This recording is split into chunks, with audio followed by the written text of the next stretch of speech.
What's up, guys? Friendly Neighborhood Geek here doing another 80s movie. Oh, we're on an 80s movie train at the moment. This is a martial arts movie. This is a horror, like a horror comedy martial arts. And there's another one. I believe there's another movie that's made by the same director called Kung Fu Zombies or something like that. I might that maybe I might talk about that one next. Excuse me. I don't know. Oh, excuse me. Oh, my throat. I don't know which came first. I think Kung Fu Zombies came first. But yes, we are looking at Kung Fu from Beyond the Grave. See the main character behind me. This was directed by Cho Lee. I probably butchered their name. And like I said, this is like a kung fu horror comedy type movie. Me personally, I like martial art movies. I kind of grew up seeing a handful of those. Of course, I've seen most of Bruce Lee's. I'm sure everybody knows who Bruce Lee is. I've seen most of his movies, and I can always go back and rewatch those. Forbidden Kingdom, even though that was a more modern martial arts movie and that dealt with more Chinese folklore. Excuse me. I really love Forbidden Kingdom. Always felt like that movie should have got a follow up. Um, but yeah. So to say all that, I like kung fu movies, and this one again, the quality it kind of had I wouldn't say exploitation type of vibe, but the quality you could tell it was kind of low budget, and it just had a certain look to it, which wasn't a bad thing necessarily. This came out like 82, 83. But the story for this is wild. Also, excuse me, if you're interested in watching this, it's on Freevee, it's on Tubi, and it's on YouTube. So it's on free streaming services. Yes, what is the story? Well, our main character, who is a martial artist, his father, who was K-worded by the antagonist of the movie, kind of like a traditional revenge story, his father's ghost visits him and tells him that there was an evil there was the such and such person who K-worded me, and I want you to find them and seek revenge for me and do some other things. And so our main character goes on his quest to avenge his father. Um, and hijinks ensues. The evil I don't know if he's like a I don't know. Like maybe he's like equivalent to like the Kingpin from Spider-Man and Daredevil. He's like a crime boss lord type of character. Um, and he has a wizard or a person who practices magic. He's trying to find a way to make himself, I guess, immortal or something, immortal, invincible or something, so he can't be harmed or defeated. And it's implied that he's K-worded a whole bunch of people throughout the years, so he's a bad guy. He's a straight up bad dude. Um, so yeah, our main character confronts him, does a pretty good job holding his own against the main villain and his goons. Um, Somehow, kind of spoilery territory, zombies get involved. Zombies and the undead get involved. Dracula shows up. You see above me. He's not in it for the whole movie, but he just kind of pops up for maybe like 30 minutes, and yeah, that's where the weird factor comes into play. Um, but it's good. It's again, if you like these type of movies, if it's entertaining. Um, like I said, I enjoyed it for what it is. I was just like how is this gonna end? How is this gonna end? But the martial arts was really, really good. I mean, obviously the people in the movie were professional martial artists, so they did a really good job, and the fight scenes were very entertaining and engaging. And like I said, the supernatural elements, the practical effects were a little cheesy.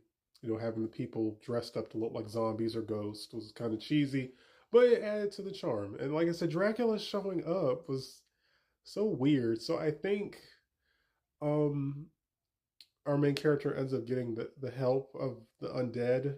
They end up aiding him or something to fight against the main antagonist, and the sorcerer or wizard, or I guess, yeah, sorcerer who's been working for our antagonist, who's this character, he summons Dracula to help fight off the zombies or some shit like that. That's so weird. So weird. Excuse me, so weird. But yeah, like I said, this was fun. This was fun. I mean, there's a whole bunch of movies like this out there, and like I said, there's another one called Kung Fu Zombie or Zombies. And I read the synopsis for that one. That one seems pretty interesting. So I don't know. I don't know. That might get a review. But like I said, if you like martial art movies, if you like these old school martial art movies, and you like a little bit of horror comedy sprinkled into it, yeah, I think you'd have a blast. I think you'd have a good time with this. Or this could just be a movie you just have on in the background while you do other stuff. There's a lot of pieces of media you could just have playing in the background while you do other things. Um, but yeah, I had fun with this. It was like an hour and 25 minutes. Not too bad, not too bad. It's not too long.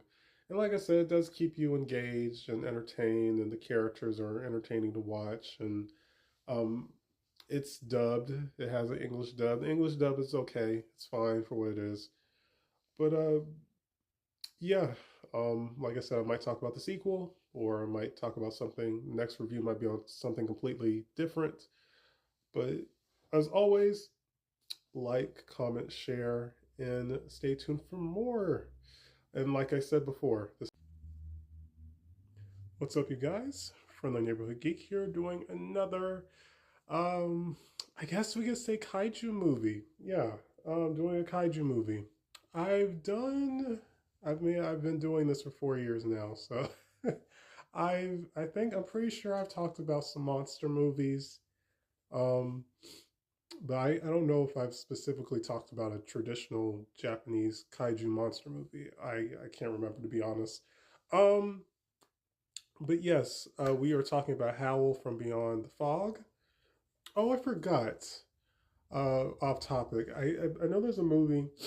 Nose is a little stuffy. There's a movie, a Korean kaiju movie called Polgasari, which got an American adaptation, but I can't remember the name of the American adaptation. I feel like I've talked about that one. Oh, just random. I need to though. I really you guys for those who've never heard or seen Polgasari, it's like the history of the making of that movie is more interesting than the movie itself.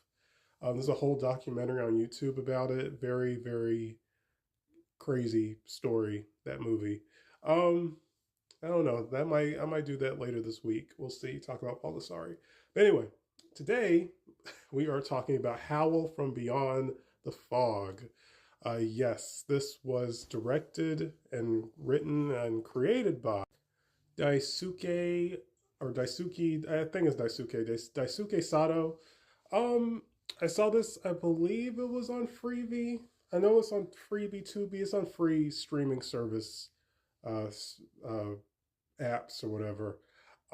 Yeah, this was really, really good. Right off the bat, this was really good. I would kind of see this more of like a artistic um movie. Like it's not a traditional kaiju movie. You know, if you're watching this review, I would assume you're a fan or familiar with the kaiju genre. You know, being like Godzilla, for example, and I mean Godzilla is probably the most number one kaiju franchise or genre of those movies. And of course, there's been a whole bunch of other giant monster type movies as well. I guess Pacific Rim would kind of be an Americanized version of the kaiju genre. You know, I'm sure people, most of you all have probably seen Pacific Rim. If you haven't, just check it out. At least check out the first one. The second one didn't do all that great. There was an anime though, so that's pretty cool. Yeah, an anime on Netflix. Um, but yeah, like I said, Daisuke Sato did a really, really good job. I believe this was in production for some years. Um, the movie is only like 40 minutes, 40 50 minutes maybe, and the remainder of the runtime shows you the behind the scenes, you know, how they made the puppet, the kaiju, um, how they made, you know, the characters and just showing the full on production of this whole movie and the concept and all that good stuff, which is really really cool. I really like that because I was like, when the movie ended, I was like, well, we got like what 30-40 minutes left of runtime. So what now? What's going to happen? It's like, oh snap! They're showing, like I said, behind the scenes. That's really really cool. So that was, I really appreciated that. It was really cool to see, like I said, behind the scenes. This stars three Asian actors that I don't want to butcher their names. Suguru Inoue, Akane Kanemori, and Michivo Ishimoto. Cool. I'm not familiar with any of them, but I'm sure they did a good job. I'm not sure who they played, but I did like all the acting performances in the movie. It's a thoughtful artistry, giant monster story with a heaping, helping of classic Japanese ghost story goodness. Um, yeah, so like I said, our kaiju, who kind of looks like a big dinosaur, which isn't a bad thing. I do like the design of the kaiju. Um, he has a name. I'm trying to remember what his. Okay, he has a very straightforward name, Nebula. That's a cool name for a giant monster. Um, yeah. So what is the story about? And like I said, the actors and everything was all puppetry. Everything was like puppets, really cool, like a old traditional Japanese play or something, which was really neat touch. Excuse me. So, like I said, what's the story? Well, we have Nebula, and this takes place during the Meiji era. I'm not entirely familiar with that period in Japan's or China's history. Um, and we have our main heroine, who is a blind girl named, yeah, blind girl named Takari. In the short version, she pretty much calls upon Nebula to help her defeat or take out these group of people who are trying to, I guess, take her family land or something like that.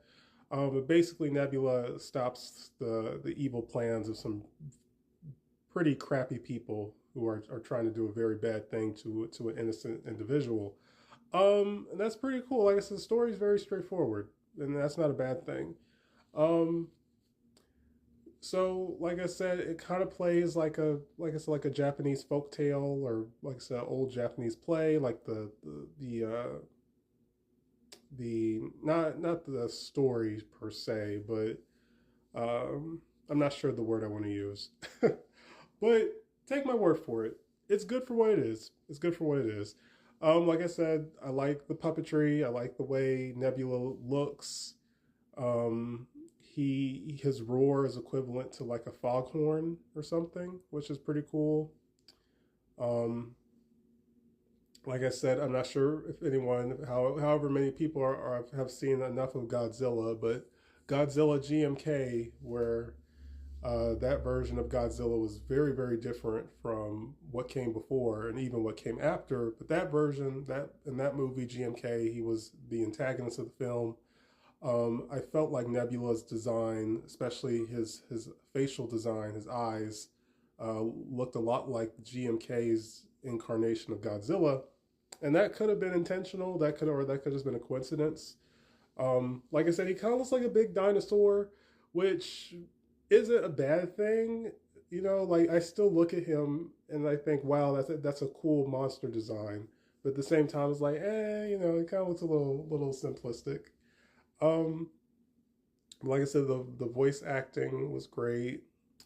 Um, like I said, the actress playing our main character, she did a good job. And I'm sure there might be some deeper messages in the movie as well. Like, so I'm just kind of giving a clip note version of it. Um, and it's definitely a movie I would have to rewatch. Um, but it had a good, you know, it had a good message, and like I said, I really liked what I saw. I would kind of put this in the same category as like Blood Tea, Red String, which is a adult stop motion film I talked about last year. I did a stop motion animation week. Um, Mad God, which is another adult stop motion film created by Phil Tippett, who's a very well known animator. Um, Yeah, yeah. I kind of put it in that category, even though this movie doesn't use stop motion, but they do use, like I said, puppets. Um, but yeah, like I said, it's good. It's good. If, like I said, if you like surreal, artsy movies, you're probably gonna like this. If you like kaiju movies and you want to see something a little bit different from, like I said, Godzilla or the MonsterVerse, or maybe some more obscure kaiju movies, then yeah, I think you're gonna like this. Um, I apologize. I say a lot, but yeah, it's good. It's very charming, entertaining. Um, like I said, especially if you like artsy movies, I think you could really appreciate the cinematography and the aesthetic of this movie. But yeah, like I said, it's on Freevee, and I think it's on Tubi, so you can watch it for free. Like, comment, share, and oh, excuse me. Stay tuned for more. Peace, you guys. What's up, you guys? Friendly Neighborhood Geek here, doing another Korean kaiju movie. This time on a South Korean kaiju movie. If you saw my Pulgasari video, Pulgasari was a North Korean kaiju film. So now we are talking about Yongari, Monster from the Deep. Yes. Surprisingly, Korea has had a handful of monster movies, for better or for worse.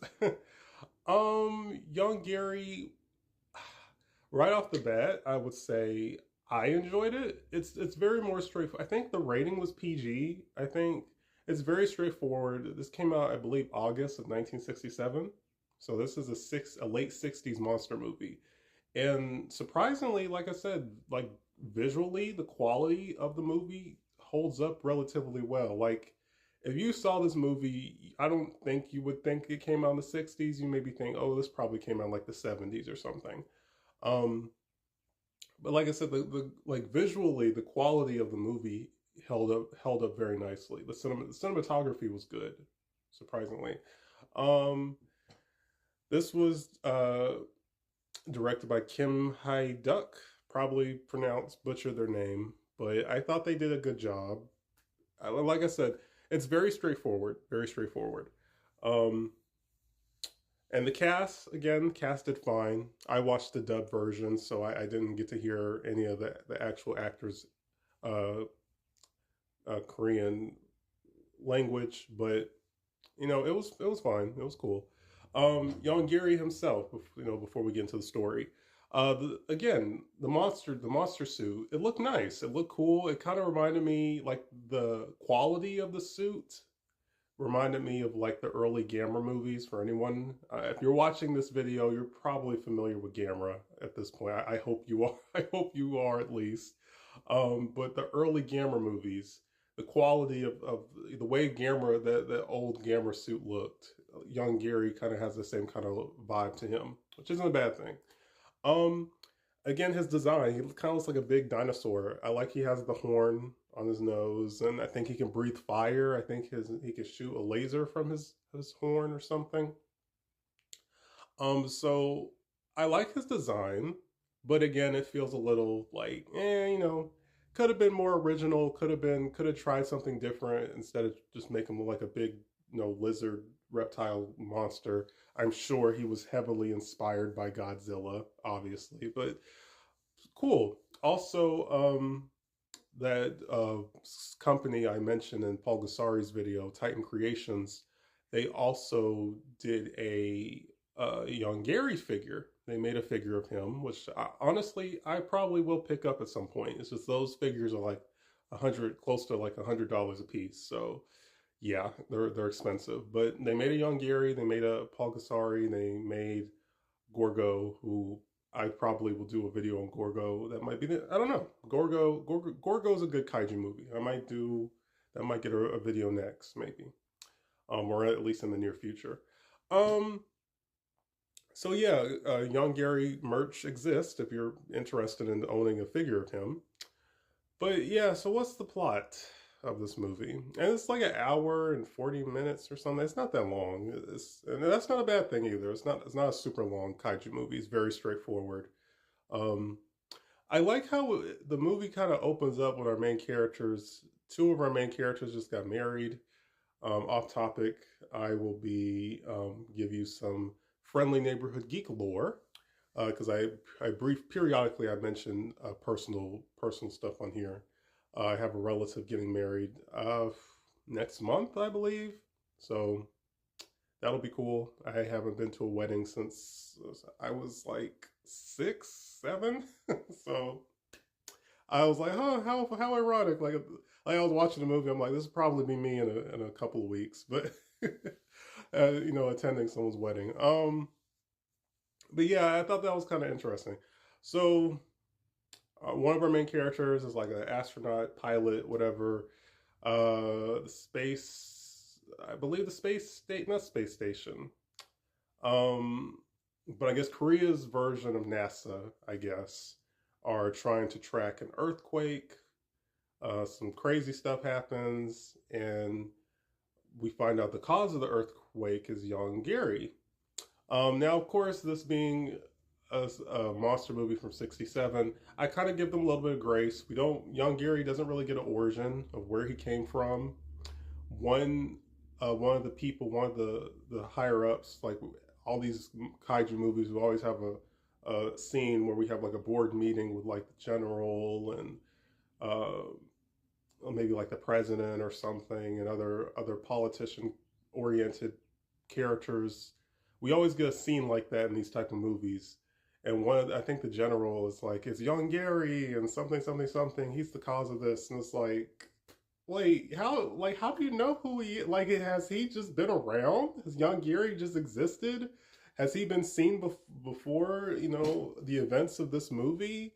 Like, I would have liked to have gotten some type of backstory on where he came from. Is he like a prehistoric dinosaur or something like that? So that was kind of a bummer. It would have been nice if we got like a little bit of lore to explain his existence in this universe in this movie. But like I said, 1967. I'll give them some grace. But yeah, I like, they have like a news broadcast telling everybody to evacuate the city or stay indoors or whatever. And it's cool to see young Gary just walking around, just destroying stuff and just that fun classic kaiju hijinks. I like that, we see a lot, like when they show the military fighting back, like in the tanks and jeeps, they're kind of like little miniatures. Of course, young Gary is on like a big model city, basically, and I like that kind of like toys. I actually like that aesthetic. I don't care if it doesn't look super realistic.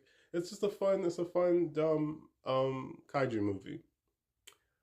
So we do get a bittersweet ending. Yes, they do find a way to defeat him. The way they do is kind of kind of fucked up. I won't spoil that. And yeah, we get a conclusion. They save the world or save Korea essentially, and we get it. And yeah, oh, a tongue twister, and we get the end. That's it. So, like I said, it's very straightforward. It's entertaining for what it is. I like the cinematography. I like the way young Gary looks. I like the cast. I like the characters.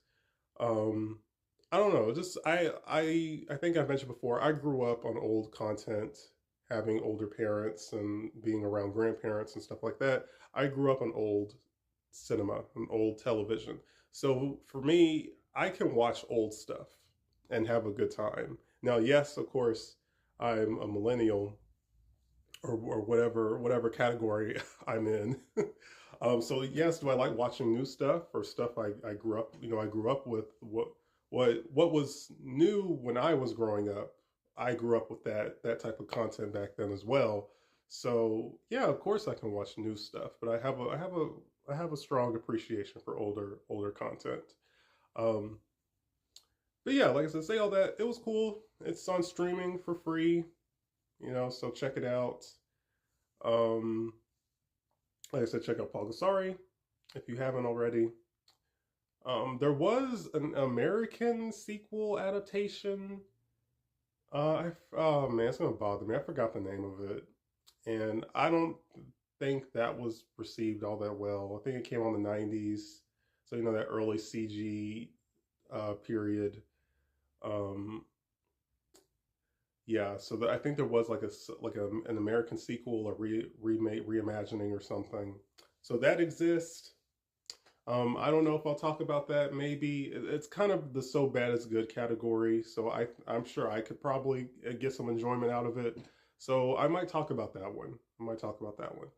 But yeah, just kind of been ever since I watched Galgameth and Paul Gasari. I've just kind of been in the mood for kaiju content and kaiju non-Godzilla kaiju content. It's nice to see other people attempt to make a kaiju movie outside of Toho. So yeah, but as always, like, comment, share, and stay tuned for more. Peace, you guys.